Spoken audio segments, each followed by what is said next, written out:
Hi from Mandy Flockton. This is Learn Bookbinding. I'm here in the studio at the moment. There's going to be a bit of background noise because John Paul's dad is sweeping the path and John Paul's packing, or he will be in a moment, packing stuff. This is our first video, so it's going to be extremely amateur-y, and if you could only see the thing that I've got the iPad propped up on at the moment, you'd be proud of my craftsmanship of things that you can do with chairs, but at any moment it could just collapse, so I'm hoping it won't. What plans? We've got plans to make tons of videos, so I thought I might as well just start today. I had this question this morning from Christine Motley on our Facebook page, and she was asking me if I could recommend. She said, could you suggest a good book for a beginner, as I've read some posts about grain and weight and would like to learn more. She's just been given a kit by just had another kit delivered, which I'm going to give as a gift to my daughter. What a brilliant idea. Anyway, Christine, so this is not just for Christine, obviously, but this is for tons of people who keep asking me this question about books on bookbinding. As some of you who've been to my studio will know, if you've been on any of my workshops, you'll know that I've got a little bit of a collection of books on bookbinding. So I've dragged them all out and I'm going to quickly fly through them, or as quick as I can. So I apologise for rambling because this video is just going to be completely unedited. I've collected quite a lot of books over the years, and some of them have been deliberately bought, and some of them have just kind of found their way to me, or I've been browsing on eBay, as you do, finding books on bookbinding and then just impulse bought it, not having a clue what's inside of it. I'd say what I've discovered about books on bookbinding is they tend to fall into two camps. We've got camp number one, which is serious hardcore books on bookbinding. This particular one, the Thames and Hudson Manual of Bookbinding, is the one that most proper bookbinders who have binderies, they'll probably own that, because that's almost known as the Bible of bookbinding. And you can see it's not for kids. It's got lots of black and white illustrations. It's got tons and tons of information in there. So that's just ram-packed with proper serious hardcore information on bookbinding. So there's books like that. So that's one of the serious ones. Another serious one, there's this chap called Keith A. Smith. And if you can get your hands on any of his books, they're quite like gold dust. He's a very innovative bookbinder. He invents a lot of types of binding himself. And again, black and white, no fun pictures for kids, but all sorts of different styles of binding. This is just going to be a quick fly through of the books that I own, and sort of just giving you a rough idea of what sort of things they might contain, and books that I'm going to recommend to you as beginners, as complete beginners, that I think are quite handy and contain just the right amount of information, leveled at the right, or pitched at the right level, should I say, for someone who's just starting out bookbinding. So we've got, I'll come back to these, I'll come back to my hardcore pile. So we've got the hardcore stuff for the serious bookbinder, and then right at the other end of the scale, they've got what I call roll it in glitter and stick some buttons on books on bookbinding, which are really more about form than they are about function. Lots of pretty pictures, lots of sticking and gluing and collaging and that sort of thing. And I'm not dissing it. If this is for you, then you might love these sorts of things, but frankly, it's not my sort of thing. And then there's the kind of books that I like, or should I say, if the sort of the level that I pitch at with my bookbinding. So I don't teach bookbinding in a bindery. As anyone who's been on my courses will know, that my remit towards bookbinding is to try and teach bookbinding in a way that people who've never done bookbinding before, who've never been anywhere near a bindery, who haven't got a lot of money possibly, or just haven't got the tools, or don't want to just wade in there and buy all this expensive kit, that they can learn bookbinding properly, so you're learning the real thing, but on your kitchen table at home with a bare minimum of tools. So that's my approach. It's start. I want to introduce it to people. I want to share the joy of bookbinding with as many people as I can, as easily and as accessibly as I possibly can. So that's my approach, is the kitchen table approach. So I don't go, I haven't got a bindery full of expensive equipment. I've got some proper gear, but I haven't got I'm not a full-on full-time bookbinder. I teach it more than anything else, and I teach it in a way that's accessible. So that's where I'm at, really. So the books that I'm going to show you now are the books that are really at that level that I teach it. So the first one, if you can get your hands on this little beauty, this is Handmade Books by Rob Shepherd of Shepherd's Bindery in London. I think it's been through a few reprints, so I won't bother giving you the ISBN numbers, because every time a book gets reprinted, it gets the ISBN number changes. But you'll be able to find this knocking around. I don't know if it's still in print at the moment, but I've certainly seen copies on eBay, and if you look on AbeBooks and things like that, you'll probably find it. This is, for the beginner, it's a really good place to start, because it's really clearly explained. There's some pretty basic tools and some pretty slightly non-basic tools on there, but there's lots of nice pictures. Things are explained clearly and in detail, and there's quite a few good projects in there. And you'll notice, there you go, the thing that I do in my kit, the quarter cloth multi-signature hardback flatback book, there's one there, look. So there's things that if you've been to any of my workshops, or if you just browse around on our Facebook page, you'll see things that you're familiar with in this book. But I think this is probably, if you're going to go out and buy a book on bookbinding, get this one to begin with, because that's a cracker, is that one. Well done, Rob Shepherd. I love that book. Similarly, in a kind of similar, because they're not too I don't know if infantile is the right word, but they're not pitched at sort of just making something out of string and sellotape and glitter and glue. It's actually proper bookbinding, but it's explained in a way that's really simple. Another book that I would recommend, although there is a few things that I can criticise about this one, I'll come to them in a second, is Bookbinding, a step-by-step guide by Kathy Abbott. So this is a good one. Have that on your bookshelf if you're looking for one to buy. And I do believe she's shown you how to do a weaver's knot there, which is a handy little thing. My criticism about this book is, when you look at the beginning, is look at all those tools.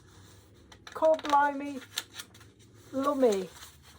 You know, this is, so first of all, it shows you tons of tools, and if you know me, you'll know my approach is the Yorkshire way of doing things, doing it with the bare minimum for as little cost as possible. So you can eventually build up to having lots of tools, but you certainly don't need to rush out and buy a load of expensive tools and bits of kit. And she also says things like, let me quote, sorry Kathy Abbott, by the way, she says, never use brown wrapping paper, which is also called craft paper, as it's acidic. She also says that you need archival glue and things like that.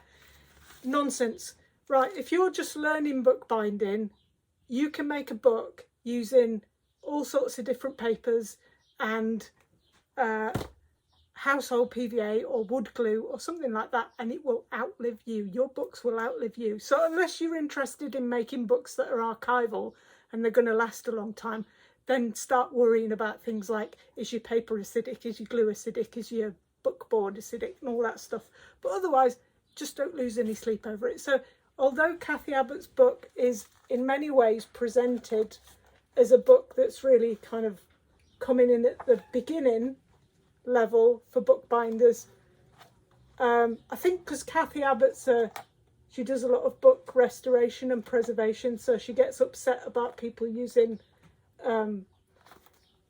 non-reversible glues and things like that. So I understand, Kathy Abbott, why you get upset about those sorts of things. But as far as I'm concerned, teaching people to bookbind on the kitchen table at home, don't sweat the small stuff.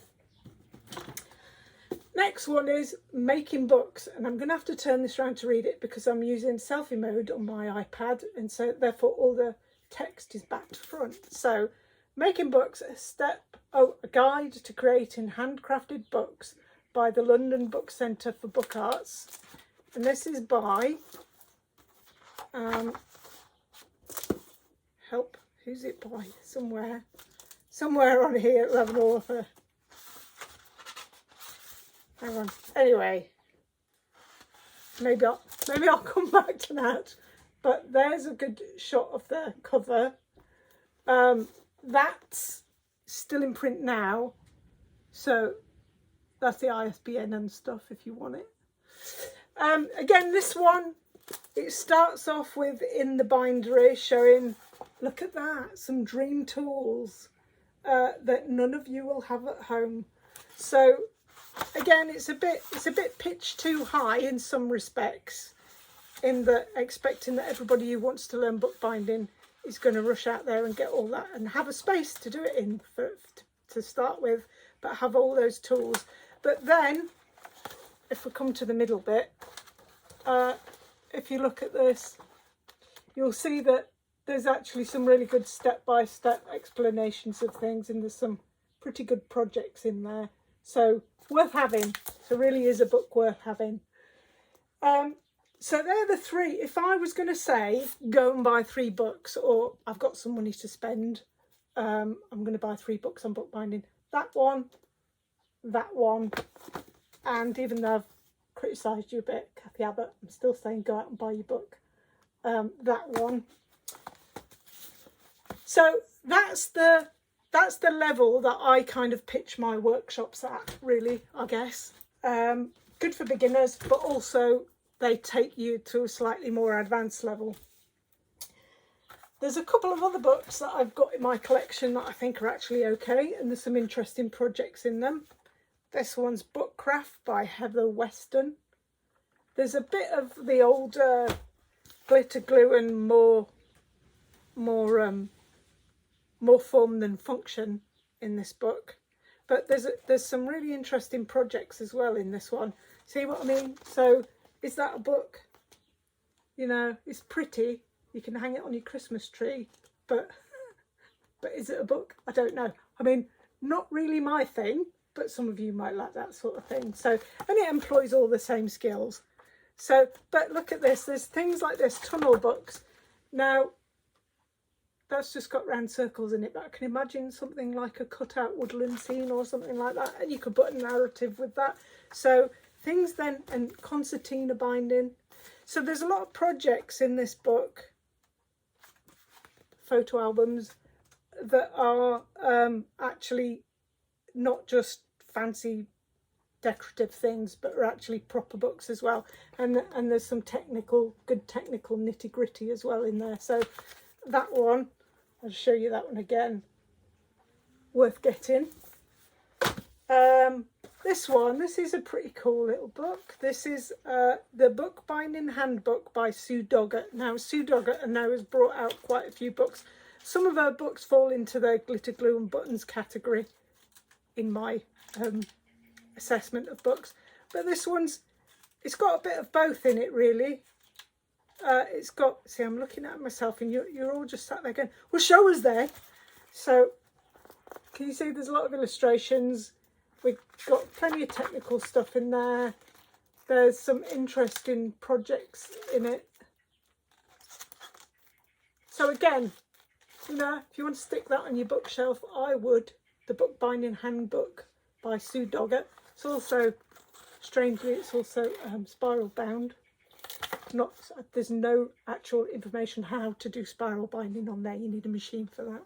So then we're coming to the old glitter glue and more form over function thing. Not that I'm knocking this, you might like this sort of thing. And there's some pretty interesting projects in some of these books. So, Handmade Decorative Books by Sue Roddice. Make Your Own Books and Boxes by Peter Baumgartner. Now, Peter Baumgartner, if you look him up on YouTube, he's got some really interesting videos on there, and I'd recommend you go and search for him on YouTube. Good stuff. But there's some, again, pretty interesting projects in this one. It's a bit on the decorative side, some of it, but there's all sorts of stuff from concertina books to making boxes, which is quite interesting. And he's also got a bit about paste papers as well, making your own paste papers. I'll come to that in a second, because I've also got some books on decorating, on paper decoration for bookbinding. Another glitter glue and buttons kind of form over function one is Handmade Books and Albums by Anna Morgan. Bit more on the embellishy kind of, you know, sticking starfish on, bit of glitter on it, that kind of thing. But if you like that sort of thing, if you like making journals and albums and you get carried away with sticking things on things, this is the book for you. And there's some quite pretty projects in there. Let me find one to show you so that I'm not just leafing through a book and rattling on. Not inspired yet. Look, see, it's not my kind of thing, but some people, if you're into scrapbooking, you might like that sort of thing. So if that's your thing, then another book to have on your bookshelf. Again, another possibly slightly more technical in some places is this one, Cover to Cover by Shireen LaPlante. You can see on the back some of the projects. It's a bit form over function, again, for my liking. But with these books, really, is that they explore a lot of the sorts of things that you can do. So these are what are known really as artist books. And is it a book or is it a piece of art? That one's made from, what are they? Kebab skewers. So it's kind of, you know, what is bookbinding anyway? You know, there's no, as I like to tell people on my workshops, there are no rules. So you can just invent things. That's an interesting one. Angela James, another author on bookbinding who's had quite a few books out, tend to be a little bit form over function and glitter and glue stuck on, not literally, but metaphorically. But this one's not a bad book by her. So there's some, again, interesting projects on this. Let me find a few that I quite like. I'll show you. Here's a little, that's quite nice, little portfolio in there. You see that? And look, that's how that's put together. So you can see what I mean. There's some really interesting little projects that are outside of the things that I teach.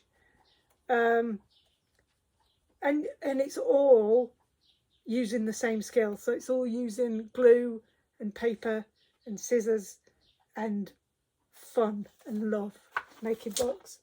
So show you that one again. Angela James, The Handmade Book.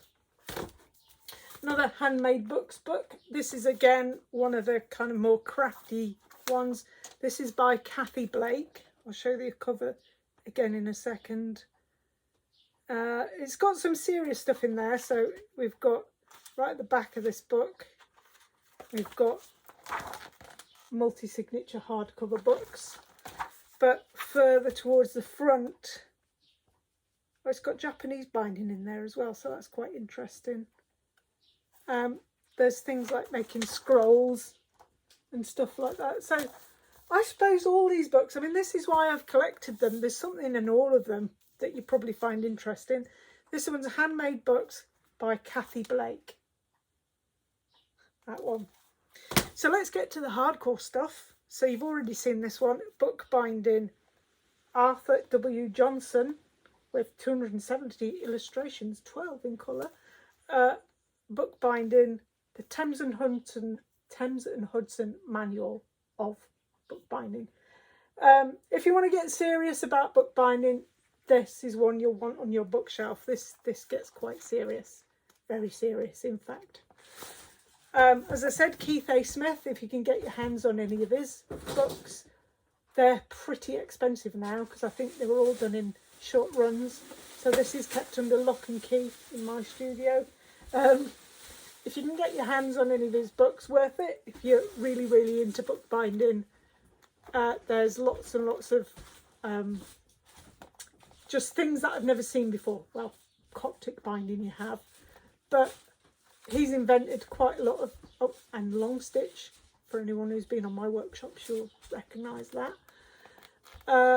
But he's invented a lot of new ways of putting books together. Right, so getting on to some more older and more technical books. The Craft of Bookbinding by Manly Bannister. Again, look, already on the cover we've got proper equipment. So there's a laying press, finishing press, and we've got, I'm guessing these are for gilding tools. So it's a bit on the hardcore side.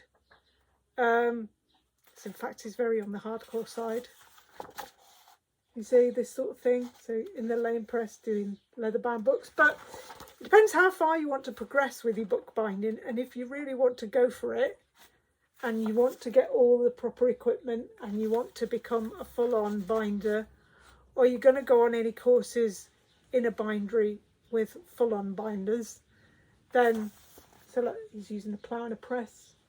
So again, this is a bit on the technical side. This is presupposing that you've got all the proper equipment, that you've got a bindery and you've got a plough and a press and a laying press and a finishing press and a nipping press and all the other presses that you might possibly want in there. So again, hardcore book. Another hardcore book, Hand Bookbinding, a Manual of Instruction by Aldrin A. Watson. And again, similar sort of thing, presupposing more black and you can tell when they're hardcore because they've got black and white pictures in, or black and white drawings in. The more colour you get in them, the simpler they are. So again, this is quite a hardcore.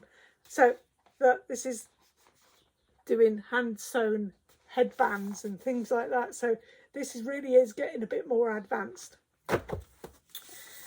An interesting book that's more of a coffee table book, but still worth having if you can get your hands on it, is A Complete Book of Bookbinding by Joseph Cambris. I don't even know if I've pronounced his name right, and I apologise, Joseph, if I haven't. But he's a very skilled bookbinder and restorer. And again, it shows you him using all the proper tools, but there's some interesting...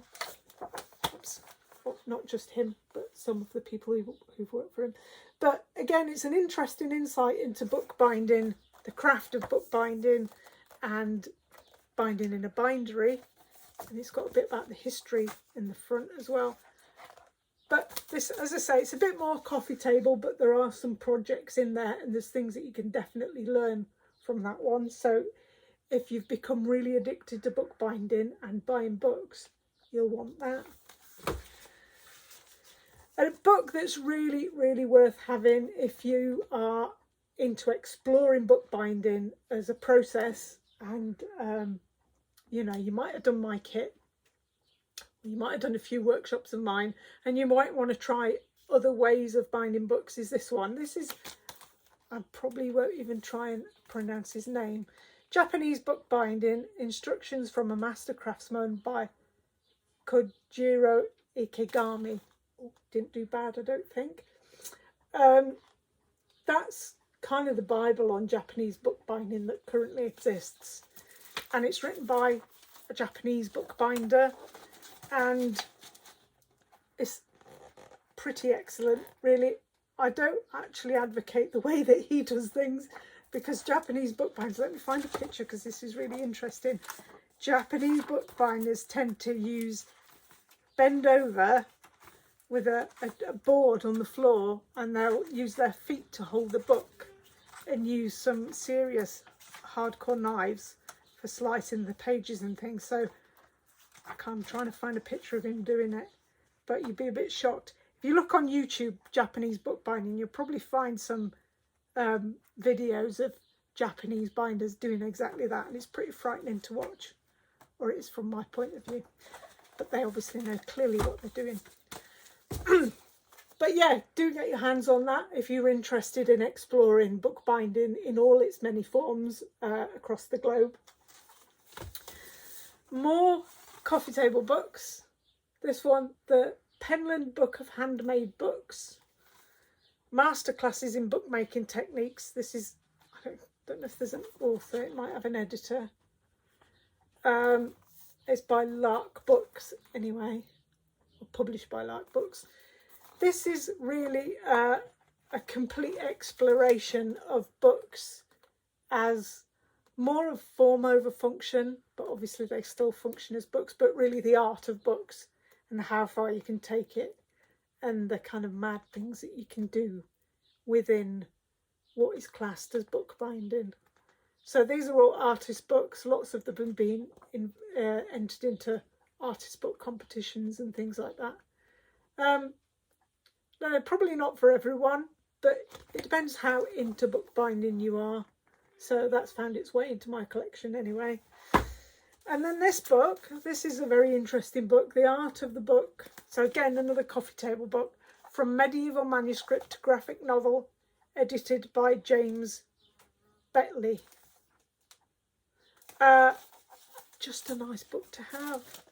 So this again, it's got also, this is a real full range of, well, what is a book? What actually constitutes a book? And not just the physical object itself, but the content too. So this explores all of it, and from its beginnings, its origins to now, to contemporary and more conceptual types of books. So anyway, that's a quick rummage round my book collection that I've got here in the studio. So just to recap, as I said, we've got two kind of main camps, as I'd call it. You've got the more fun, crafty books, the glitter and glue camp, and then you've got more serious, hardcore books. And somewhere sitting in between, I would put Rod Shepherd's. Let's just grab them again, just for a quick recap. Somewhere sitting in between that one, and that one.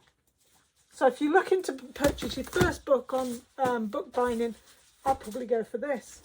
And then you'll find that very quickly you'll start going mental and buying loads, because that's what happened. That's what happened to me. I've stopped now. I've tried to stop. I don't even look anymore on eBay. I've stopped looking at books on eBay. Anyway, right, I'm going to shut up now, because that's probably, I've rambled for long enough. And this is going to be the first of lots of videos. What I'm going to ask you to do, please do this, is to like and to subscribe to our YouTube channel, because that way it'll mean that I'll be able to do things like live streaming, which at the moment I'm not allowed to do because I don't have enough followers. So once I've got enough followers on there, I'll be able to do stuff like live streaming, and I'll be able to do things like answering your questions in front of a camera.